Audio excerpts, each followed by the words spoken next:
Hello दोस्तों, welcome to captain steno. दोस्तों, आज हम लोग 80 शब्द प्रति मिनट की गति से रामधारी गुप्ता खंड 1 के प्रतिलेखन संख्या 5 का अभ्यास करेंगे, जो कि 5 सेकंड में शुरू होगा। 5, 4, 3, 2, 1 स्टार्ट। उपाध्यक्ष महोदय, वित्त मंत्री को देश की आर्थिक स्थिति और निर्धनता के संबंध में जितनी जानकारी प्राप्त होती है उतनी किसी अन्य मंत्री को संभव नहीं होती। बजट बनाते समय वैसे तो बजट में आय व्यय का ब्यौरा होता ही है, लेकिन मूल रूप में देश की आर्थिक नीतियों में किस प्रकार का परिवर्तन हो तथा किस मार्ग पर वह देश को चलाना चाहते हैं, सरकार का लक्ष्य क्या है, इन सब नीतियों का बजट में विवरण होता है। हमारे वित्त मंत्री चाहे जिस पद पर भी रहे हों, चाहे वे मुख्यमंत्री रहे हों या केंद्रीय सरकार में रहे हों, उन्होंने शानदार काम किया।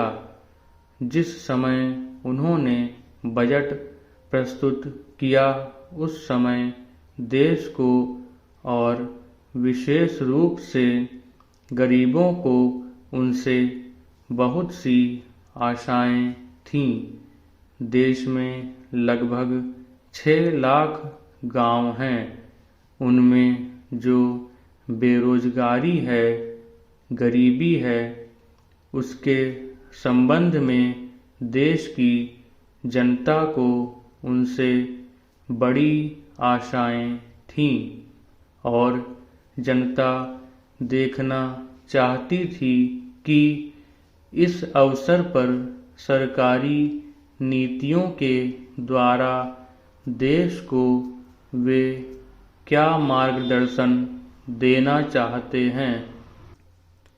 इस दृष्टि से 3 महत्वपूर्ण बातें इस समय देश के सामने थीं। देश का आर्थिक विकास तेजी से हो, अधिक लोगों को काम मिल सके और मूल्यों में स्थिरता आए। जहाँ तक इन 3 उद्देश्यों का संबंध है, हमने देखा कि उस ओर कुछ प्रयत्न हुए हैं। विशेष रूप से गरीबी हटाओ के संबंध में इस देश में जो चर्चा चल रही है, इस बजट में कुछ सीमा तक उसका उल्लेख मिलता है, क्योंकि जितने भी प्रत्यक्ष कर लगे हैं वे ज़्यादातर धनी लोगों पर और विशेष रूप से शहर के लोगों पर लगाए गए हैं। इस तरह से जो एक प्रकार की आर्थिक समानता हमारे देश में चल रही है, उसको दूर करने का प्रयत्न अवश्य किया गया है। लगभग 5 दशक पूर्व जब हमारा देश स्वतंत्र हुआ था, उस समय देश में जितने सरकारी कर्मचारी थे वे ऐसा समझ बैठे थे कि अब देश में जिस तरह से अंग्रेज़ों का प्रशासन चल रहा था, उस तरह से काम नहीं चलेगा, क्योंकि कांग्रेस के जो लोग आए थे, जो मंत्री बने थे, वे लोग धन के मामले में त्यागी आदमी हैं।